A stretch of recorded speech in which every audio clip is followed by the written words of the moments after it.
No vídeo de hoje do canal do Nicola eu vou te contar quais as propostas de Real Madrid e Barcelona ao Palmeiras por Messinho, jovem de apenas 15 anos de idade, que é tratado como a maior promessa do futebol brasileiro em bastante tempo. Bora te atualizar também sobre a treta pesadíssima no Flamengo e pública entre Paulo Sousa e Diego Alves. Nessa quinta-feira tivemos desdobramentos importantes.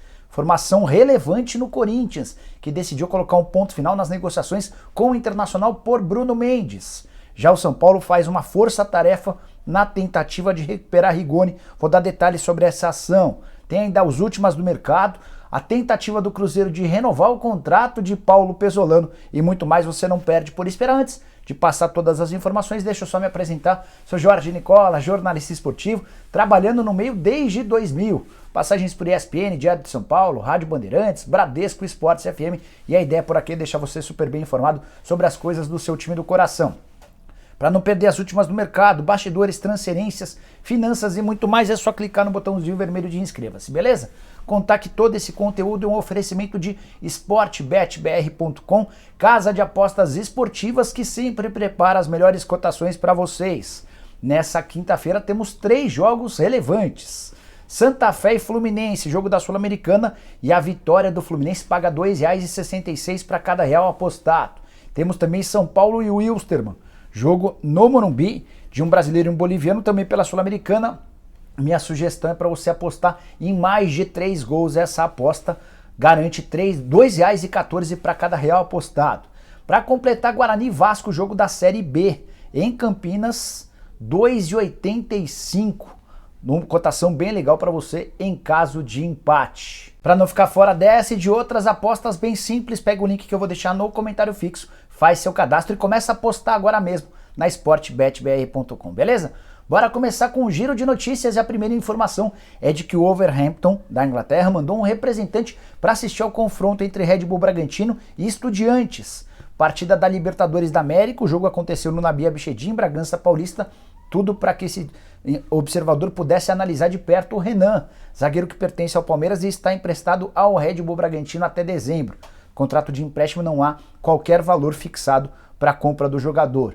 Bora falar também sobre Otávio, volante que pertence ao Atlético Mineiro. Ele deu uma entrevista bem legal à ESPN em que revelou que Flamengo, Internacional e Palmeiras também estavam interessados em sua contratação, mas o Otávio, que estava deixando o futebol francês, preferiu fechar com o Atlético Mineiro com a intenção ou com a perspectiva de se tornar titular e de ser multicampeão com a camisa do Galo. Para completar o giro de notícias, contar que Rafael Claus e Wilton Pereira Sampaio serão os árbitros brasileiros na Copa do Mundo do Catar, marcada para novembro e dezembro. Você gosta desses dois? Use o espaço para comentários para avaliar o desempenho da dupla. Quero falar agora sobre Paulo Pesolano. Será que o Cruzeiro já começou as tratativas para renovar o contrato do uruguaio? Na tarde dessa quinta-feira, o Pedro Martins, que é o diretor executivo de futebol do Cruzeiro, deu uma entrevista ao Super Esportes, uma live no YouTube. E durante esse bate-papo perguntaram ao Pedro se existe a intenção, o interesse do Cruzeiro em renovar. O Pesolano faz um trabalho espetacular e é tido como o principal responsável, por exemplo, pela liderança do Cruzeiro na Série B do Campeonato Brasileiro, time que investiu pouco, tem um elenco barato, mas extremamente eficiente. Pedro respondeu da seguinte maneira, abre aspas, ele vem apresentando desempenho muito bom, nossa relação é franca, muito aberta, estamos felizes com ele e ele está feliz com o Cruzeiro. Enquanto essa felicidade acontecer, não temos dúvida de que não haverá problema nenhum para falar sobre o futuro, fecha aspas. O Cruzeiro ainda não apresentou uma proposta oficial ao Pesolano. Se fosse eu dirigente do Cruzeiro, apressaria esse passo. Não vai demorar muito para aparecer clube do Brasil disposto a tirá-lo da raposa. O valor da multa rescisória é tratado como um grande mistério. Já perguntei para 3 pessoas diferentes do Cruzeiro, nenhuma delas quis dar detalhes sobre essa história. Imagino que a multa deva ser extremamente baixa, o que justifica esse silêncio cruzeirense. Bora falar agora sobre Bruno Mendes, informação que eu contei com exclusividade na tarde dessa quinta-feira no meu blog no Yahoo. Negociações entre Corinthians e Internacional estão encerradas. O motivo? Alguns. Primeiro deles, a confusão do último sábado, o Edenilson acusando o Rafael Ramos de ter cometido um crime de racismo. O Corinthians não gostou do comportamento dos dirigentes do Internacional.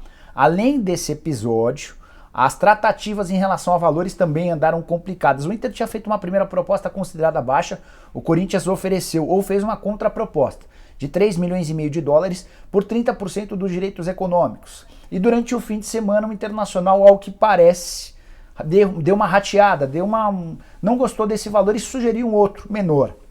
Diante disso, uma pessoa envolvida nas tratativas me assegurou que não existem mais negociações. As conversas estão suspensas, encerradas. Essa foi a expressão. E a alegação é de que o Corinthians agora quer contar com o Bruno Mendes de volta a partir de 18 de julho. Inclusive já comunicou o Internacional que não vai deixar o Bruno Mendes completar mais do que 6 jogos no Brasileiro, ele já disputou 4. Dessa maneira o Bruno pode jogar no Corinthians no Campeonato Brasileiro se ele fizer mais de 7 partidas pelo Inter no Brasileirão, fica impedido. Outra coisa importante, só vai haver negócio do Corinthians com o Inter pelo Bruno Mendes se o Colorado pagar 6 milhões de dólares, valor que é previsto no contrato de empréstimo para a compra do atleta. E o pior é que esses 6 milhões de dólares são por 50% dos direitos econômicos. Difícil imaginar que o Colorado faça uma proposta dessa. Qualquer novidade sobre o tema eu avanço para vocês, beleza? Bora falar agora sobre Flamengo. Que crise, hein? Quinta-feira extremamente pesada no Flamengo, com direito a uma reunião para lavagem de roupa suja. Esse encontro contou com as presenças do Diego Alves, goleiro, do Diego Ribas, representando o elenco, do médico Tanuri do Flamengo, do Paulo Souza, o treinador do clube, além do Bruno Spindel, o diretor executivo de futebol. Essa reunião se deu para que o Diego Alves confrontasse o Paulo Souza. Tudo porque na última terça-feira o técnico do Flamengo afirmou que o Diego Alves tentou na base da carteirada voltar ao time principal. E ele teria usado, o Paulo Souza usou a informação de que foi o Bruno Spindel quem teria se reunido com o Diego Alves. Enfim, uma baita numa história mal contada. O Diego deixou bem claro que não havia falado nada disso para o Bruno Spindel. Pelo contrário, ele havia dito que não tinha condição de voltar. O Bruno Spindel confirmou essa versão durante essa reunião. E o Diego Alves e o Diego Ribas exigiram do Paulo Souza uma retratação pública. Não está descartada, inclusive, a possibilidade de o Flamengo emitir uma nota, isso ainda não está fechado. Enfim, uma confusão gigantesca. O que está muito claro é que no Flamengo de hoje ou fica o Paulo Souza ou fica o Diego Alves. Na teoria, para a diretoria do Flamengo seria simples, abre mão do Diego Alves, cara que não vem jogando, se contundindo, já arranjou confusão com vários treinadores. Só que os atletas claramente estão ao lado do jogador. Diego Ribas, representando o elenco, é só mais um dos vários que preferem a permanência do Diego Alves. Então, se hoje os dirigentes do Flamengo se posicionarem a favor do Paulo Souza, vão estar comprando briga com boa parte do elenco. Para piorar, existe uma pressão gigante de torcedores rubro-negros pela demissão do Paulo Souza.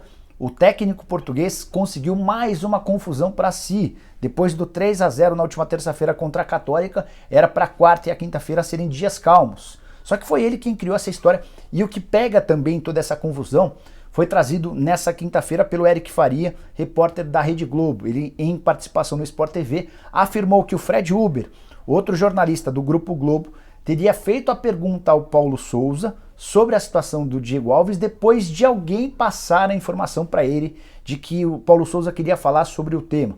O Eric Faria até usou uma expressão não muito bacana, que gerou ainda mais dúvida. Enfim, a confusão está estabelecida e a diretoria do Flamengo precisa se posicionar de forma pública. Marcos Braz e Bruno Spindel, que vivem aparecendo nos momentos bons, desaparecem na ruim. E eles precisam vir a público para falar o que está acontecendo e como a diretoria vai responder a esse episódio. E você está do lado de quem usa o espaço para comentários? Estou curioso para saber sua opinião, beleza?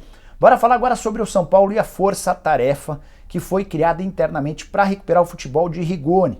Atacante argentino contratado na temporada passada, início arrasador. Nos 11 primeiros jogos foram 5 gols e 4 assistências, gol de perna direita, de perna esquerda, batida de fora da área, cobrança de falta, enfim. O cara deixou a melhor impressão impossível. Só que depois que o Hernan Crespo foi embora, o futebol do Rigoni desapareceu do mapa. Muricy Ramalho é um daqueles que trabalham pela recuperação do Rigoni. A dupla, Muricy e Rigoni, teve uma longa conversa recente. Muricy expôs uma série de pontos que jogam a favor do argentino. O fato dele ser extremamente dedicado, profissional, bater com as duas pernas, ter personalidade, enfim.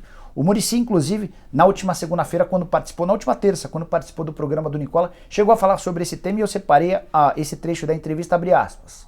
O Rigoni é um cara sensacional, um baita profissional. Torcemos demais por ele. O Rigoni está treinando bem e já entrou melhor no último jogo. Acho que falta um gol, por exemplo. Ele não pode ter esquecido de jogar. O grande problema às vezes é a falta de confiança. E é em cima dessa tecla de que o Muricy, outros membros da comissão técnica e até dirigentes têm batido o papo com o Rigoni para tentar devolver essa confiança ao argentino, com a convicção de que ele vai ser peça extremamente importante daqui para frente na retomada ou no restante da temporada. E você, ainda acha que o Rigoni pode dar a volta por cima?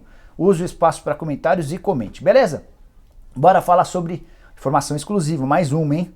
Quero contar que Barcelona e Real Madrid procuraram o Palmeiras nos últimos dias com uma proposta por Messinho. Quem é Messinho? Luiz Estevão, menino de apenas 15 anos de idade, completados agora no mês de abril. Esse garoto é tratado dentro do próprio Palmeiras como alguém com mais potencial do que o Endrick. E olha que o Endrick é espetacular. Pois bem, o Palmeiras e o Real Madrid procuraram, ou melhor, o Barcelona e o Real Madrid procuraram o Palmeiras nos últimos dias com uma proposta. É óbvio que não é uma proposta de compra, o garoto tem só 15 anos de idade, recém-completados, não assinou nenhum primeiro contrato profissional. Isso só vai poder acontecer em abril do ano que vem. A ideia do Real Madrid e do Barcelona é ter a prioridade na compra do jogador quando ele completar 18 anos. Como é que funciona essa história que para mim, até para mim era nova. Imagino que para muitos de vocês também possa ser. O que o Barcelona e o Real querem é o direito de, quando o Palmeiras tiver qualquer oferta pelo Messinho, que tenha de comunicar ao Barcelona ou ao Real Madrid sobre essa oferta. E se o vencedor dessa disputa entre Barcelona e Real, cobrir a oferta, o Palmeiras se vê obrigado a vender o Messinho para o gigante espanhol. O Barcelona e o Real Madrid ainda não apresentaram cifras finais dessa proposta. O que se discute nesse momento é qual valor seria. Em geral, quando você adquire um percentual, um direito de compra, preferência de compra no caso, você paga entre 10% a 15% do valor que você imagina que essa negociação vai gerar. E o difícil é entender o quanto vai valer o Messinho quando tiver 18 anos de idade, até por isso é muito complexo chegar a um valor definitivo. Mas é super importante que você entenda o contexto de que Barcelona e Real Madrid já estão monitorando e dispostos a gastar dinheiro por um garoto que tinha até outro dia só 14 anos de idade. Que o Messinho é super badalado, isso a gente já sabe há bastante tempo. Quando ele se muda do Cruzeiro para o Palmeiras no ano passado, negociação com cifras astronômicas para a realidade de um garoto das categorias de base. O Palmeiras pagou 2 milhões de reais de luvas e há quem garanta que desembolsa 100 mil reais por mês com o Luiz Estevão ou o Messinho, como queiram, e todos os seus familiares. O Palmeiras não confirma essas cifras. Já era tratado nos tempos de Cruzeiro como uma enorme promessa. Com a camisa alviverde jogando pelo Sub-17, tem conseguido fazer uma enorme diferença. Numa posição diferente do Endrick, que é centroavante, o Messinho é meio atacante, aquele cara armador que sai driblando todo mundo para fazer seus golaços. Já viu o Messinho jogar? Que impressão ficou? E se você tivesse que vender a prioridade da compra do Messinho, venderia para o Barcelona ou para o Real Madrid? Use o espaço para comentários para deixar o seu palpite. Só não esquece de deixar like, de se inscrever no canal. A gente volta ou se encontra um pouquinho mais tarde no programa do Nicola a partir das 7 da noite. Beleza? Abraço, tchau!